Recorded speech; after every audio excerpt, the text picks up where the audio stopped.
Hillsborough, 1974. The Nipro chemical plant explodes.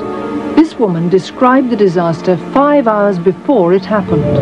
Chicago, 1979, the crash of American Airlines Flight 191. David Booth claims he foresaw every detail in his dreams.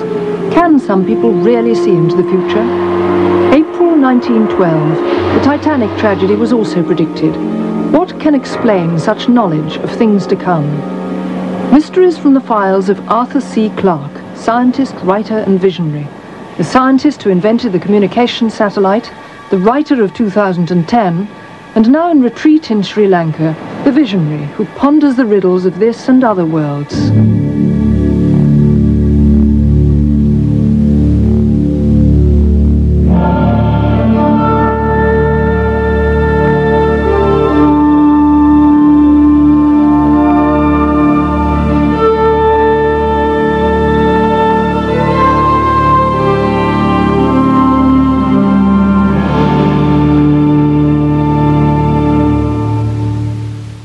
I've never had a premonition, and I rather hope I never do.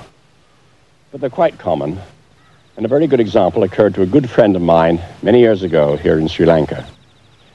He was in charge of a brickworks here in the jungle, and one day when he was leaving for his office, the foreman came up to him and said, "Please, master, drive carefully. Something bad is going to happen." So my friend drove carefully, and nothing bad happened. However, when he got to his office, there was a message, "Please return at once." When he got back to the work site, he found that the foreman, the man who just warned him, was dead, killed in a freak accident. There'd been blasting at a quarry almost a mile away. A stone had been hurled this unprecedented distance, passed through a small gap in the roof, hit the man on the head, and killed him instantly. So he had seen an omen. What he had not seen was that it forecast his own death. Such cases are quite common and very puzzling. But do they really foretell the future? Chicago, May the 25th, 1979. Minutes after the crash of an American Airlines DC-10. 273 passengers are dead. The disaster shocked America. Yet 10 days earlier in Cincinnati, David Booth had foreseen it in a dream. I looked up in the sky and there's an American Airlines jet. I don't know what kind it was. I didn't know planes that well. And the first thing that struck me about it, you know, where I was and looking at it, was that it wasn't making the sound that it should. You know, for being so close to me, it should be louder than it was. It was flying like this, and then all of a sudden, it goes like this, turns over on its back, and then goes straight down on the ground. He woke up one morning and he was in tears, very nervous, very upset. And I said, "Well, Dave, what is wrong?" And he says, "I've had this dream." He says, "I don't know where it is or what's going on." He said, "But the plane goes up in the air," and he says, "then it banks off to the right, goes down nose first, and explodes." And he says, "Everybody gets killed."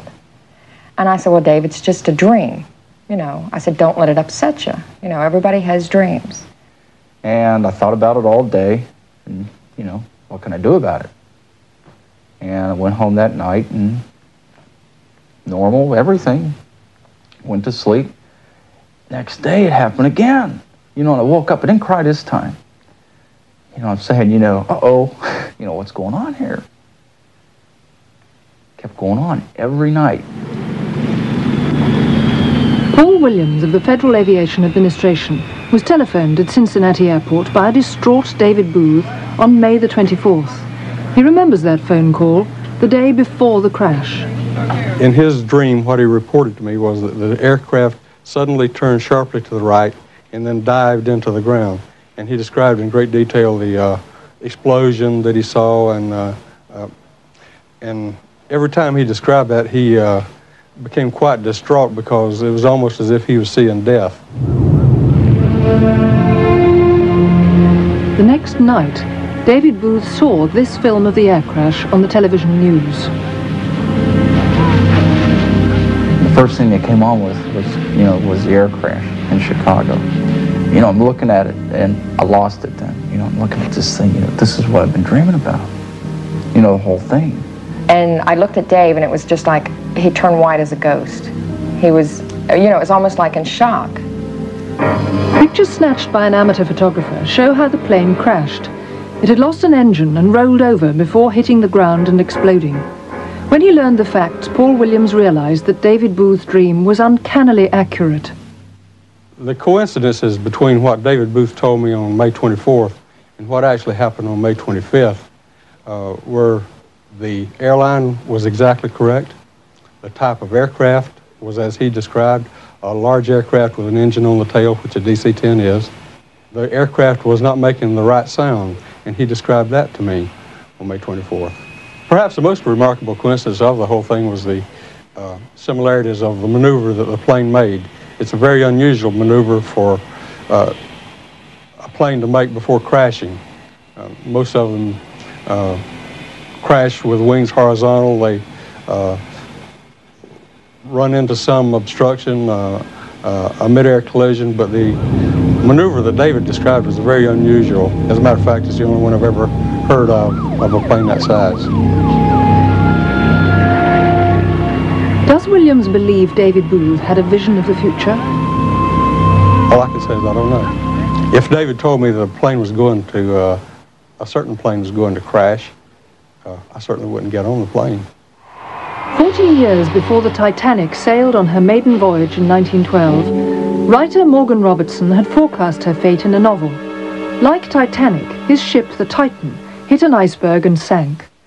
One passenger on the Titanic believes a premonition saved her life. Eva Hart, 7 years old in 1912, was emigrating to Canada with her parents. But her mother was convinced the ship was doomed.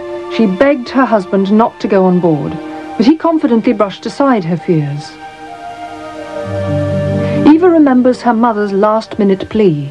When we were going up the actual gangway to get on this ship, she made yet another plea with him not to go. And he was carrying me, he turned and looked at her, and he said, well, this is ridiculous. He said, if you feel as badly as that about it, perhaps you'd better go home to your mother, and I'll go on my own, and you can follow when you see I've got there quite safely. And of course, she wouldn't do this. And so each night she would change her clothes from whatever she'd been wearing for dinner in the evening and get into a warm woolen dress and her shoes and everything and sit down in the cabin to read or to sew or knit and remain wide awake the whole night. And on this particular night, when this dreadful thing happened, she'd got this glass of orange juice on the table by the side of her bunk, and she said it was very full. And so small was this bump, which she always described as being like a train pulling into a station, it didn't even slop the orange juice over the top. And so anyone else would have thought it was just a little thing, it wouldn't matter, but to her, she knew this was the thing that was the end of everything for her. Mrs. Hart woke her husband, who went up to the boat deck. And he came back quite quickly, and he just said to her, you better put this thick coat on, I'll put another one on. And she just looked at him, and he put this coat on her. And do you know, years afterwards, I would say to her sometimes, I can't understand when he came back into the room why you didn't say to him, what is it, what's the matter? You wakened him, you sent him up on deck. And in that lovely calm voice that my mother had, she would say there was nothing to ask him. I didn't have to ask him what it was. I didn't know it was an iceberg, but I knew it was this something. Benjamin Hart went down with the ship, but Eva's mother saved her little girl because she'd been expecting disaster. And if my mother hadn't been sitting up that night, I wouldn't be here now.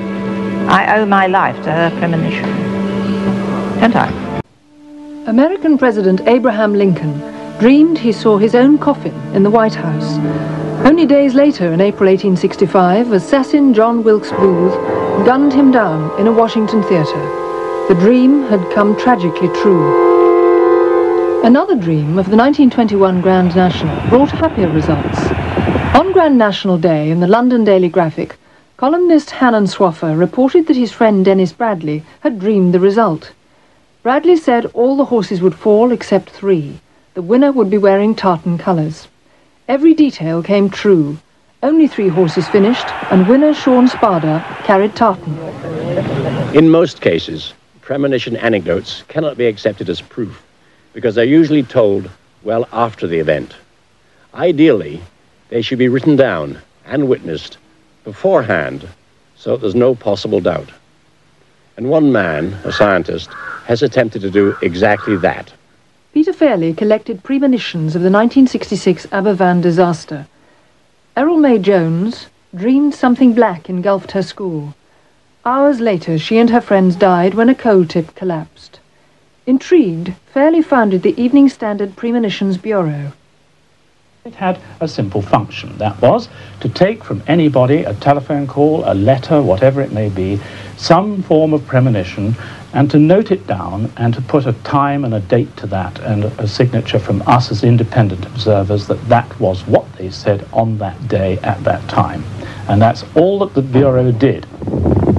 I had one call from a man who had seen the winner of the Grand National. He was quite convinced that he had dreamed this, and the reason why it made an impact on him was that he had seen the colours of the jockey's blouse and had then checked and found that the horse that was bearing those colours was called Foinaven.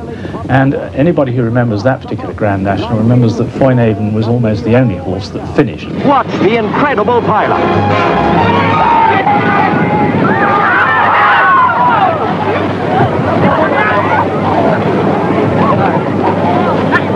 Out of the shambles, one horse appeared, complete with rider, Foinaven. A complete outsider at 100 to 1, Foinaven cruised home exactly as predicted. In the course of all these replies that we had, there were some which were really very remarkable indeed. For instance, I've got some here. For instance, this is a woman who predicts that there will be hurricanes in Britain and that they will happen in January. Postmistress Karen Butler sent in the hurricane prediction.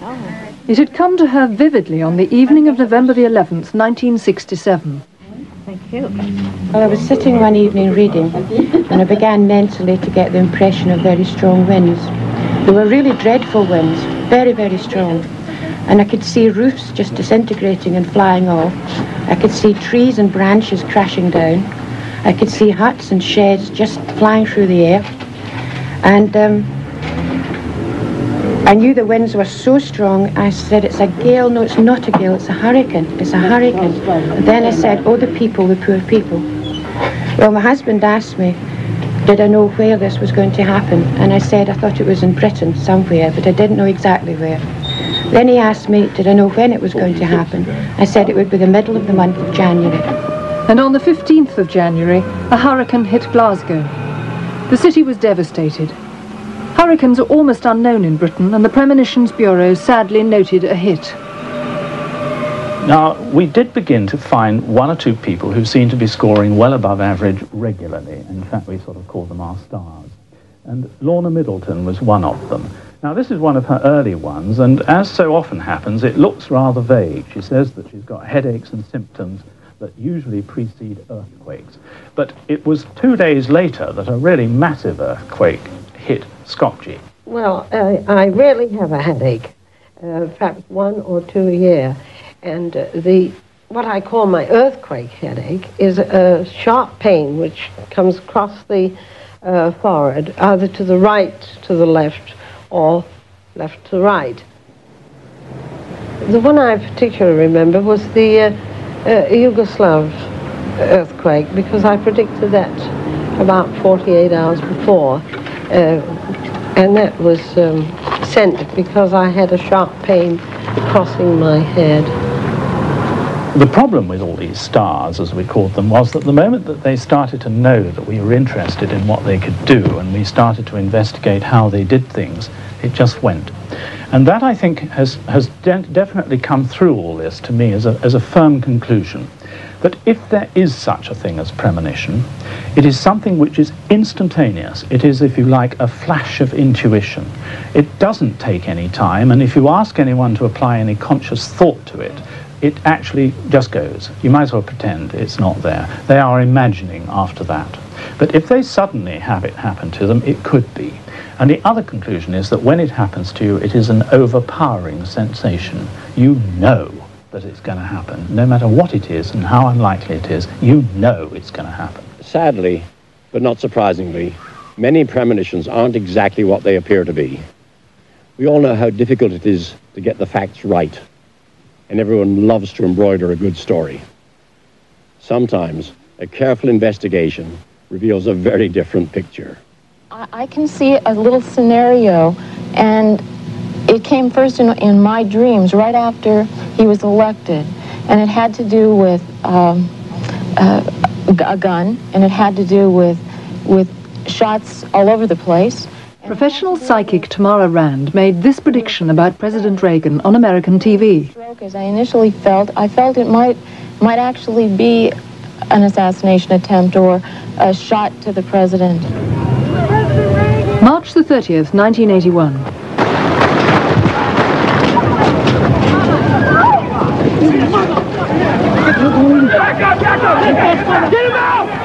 Tamara Rand's prediction looked horribly accurate, yet appearances were deceptive. In fact, the recording was made not on January the 6th, but on March the 31st, 24 hours after the event. In December 1978, American student Richard Newton predicted 45 people would die in a plane crash on March the 11th. And on the 14th of March, 47 people did die at Qatar in the Persian Gulf. He'd also forecast the plane would have red on its tail, and he was right. Yet Newton claimed no psychic powers. He'd just worked it out from statistics that anyone could find in books. First, he noted that the majority of airlines have some red in their logos. You'll see that more than half have red somewhere in their logos. For instance, American Airlines, Alitalia, TWA, JAL, all have red in their logos. And considering that half of these have red somewhere in their logos, it's a very safe bet to assume that a plane that crashes is going to have red in its logo somewhere. In this book is listed every plane crash for 25 years. I averaged the number of fatalities per crash over that 25-year period and found out that it averaged between 40 and 50. I chose 45, 47 were killed. As far as the time of the year of a crash, I drew this graph. And listed here are the number of crashes, and listed here are the months of the year in which crashes take place. And looking at this graph, you'll notice that March is twice as bad to fly in as May, with an average of about 4.6 crashes per month over that 25-year period. And averaging the month of March crashes here, you'll notice that the second week of March, or the Ides of March, are the worst time of the month in which to fly. So are there any true insights into the future? Most premonitions can undoubtedly be explained by coincidence. Even the most improbable events will occur if you wait long enough. The question is, how long is enough? Somebody once said that the laws of chance do not merely permit coincidences, they compel them. We've all had examples of this. Perhaps the commonest is when you think of somebody and 5 minutes later they call you up on the telephone. Yet other premonitions may involve something more. They may be subconscious foresight, warnings of some danger that the senses have detected, of which we are not yet fully aware. No other explanation is necessary. Premonitions are warnings from our own minds, not from the future. Yet we should take them seriously, because the dangers of which they speak may be perfectly real. So that's why I have a strange feeling whenever one of my friends tells me a premonition. Something bad may indeed be about to happen. On June the 1st, 1974, the Nipro chemical plant at Flixborough in Lincolnshire exploded. Disaster struck just before 5. Yet one woman claims she heard the details 5 hours earlier in a TV news flash which broke into the Saturday morning film. Leslie Brennan. At first I didn't really take much notice of it because I was, waiting for it to finish quick so I can get on with the film. And then I heard them mention the name Flixborough near Grimsby. With that, I listened a bit closer to it, and they said there'd been this terrible explosion at Flixborough. There'd been a number of people injured, a number of people killed. Leslie told her friend Peter East the news when he came to lunch. I walked down to Leslie's house, which would be about 12 when I got there. Just after we got in, Leslie told us, you know, that there'd been an explosion. It was flashed on television telling us about an explosion. And we thought no more about it until it came on the news at tea time and 10 o'clock. And then the reporters had said that it had happened at tea time. Well, we just sat back and laughed about it. You know, said, silly reporter's got it wrong again, you know, typical. Dinner time, or so we thought. But the reporters hadn't got it wrong. The plant went up at 4:53. How could Leslie have known 5 hours ahead? What, 5 hours difference from what Leslie had told us. Leslie had seen it at 12 o'clock time and it happened 5 hours later. You know, we couldn't believe it. I remember my friend, I can see her face now. She looked at me and said, oh, you know, you told us about that at dinner time. I said, yes, I know. And I can remember feeling very, made me feel queer, very cold and shaky. And I can remember getting this shiver all the way through me. And really, I can't explain the feeling. It was unusual. In 1971, the submarine Artemis visited Grimsby. The sailors were soon after the local girls. Sandra MacDonald was one. I met one particular boy and we was with him for about 2 days till it sailed. And it sailed on the 17th, on the Thursday, it's June. And a week later, on the Wednesday, I had a dream on the night time. And in this dream, I saw big grey stones, which I thought, it was like a wall. And I thought that it was a harbour somewhere. And I actually saw the submarine sink. And I don't know how I knew, but there was 3 men trapped on board in the dream. The first person she told was her mother. She came down and she said, oh, Mum, I've had an awful dream. She said, the Artemis sank with 3 men aboard. So I said, well, don't worry too much. It's because they've gone away, you've had a good time. And then a week later, which was the 30th of June, the submarine did actually sink. I was laid in bed reading, waiting for her to come home, and the news flash came on the radio and said that the Artemis had sank. So when she came home from the dance, I called her into the bedroom and told her what had happened, and Sandra, that dream you had about the Artemis has come true. And she just broke down and cried, because I think I upset her. When it came true, I was absolutely heartbroken because it frightened me. I mean, I'd never had anything like that before, and at first I thought my mum was joking, till when she saw how upset I was and everything else. And as I say, we sat up most of the night listening to the bulletins, the radio, me and my mum together, to see if anybody had died on it, because I thought it might be somebody I knew on board. Artemis had gone down in Portsmouth Harbour. The 3 men on board were rescued. 2 of them were indeed friends of Sandra MacDonald. She's still unnerved by the accuracy of her dream. I didn't really understand it at first. I'd heard about premonitions, but I always thought it was somebody else. I was quite sceptical about it, really. But obviously it does happen.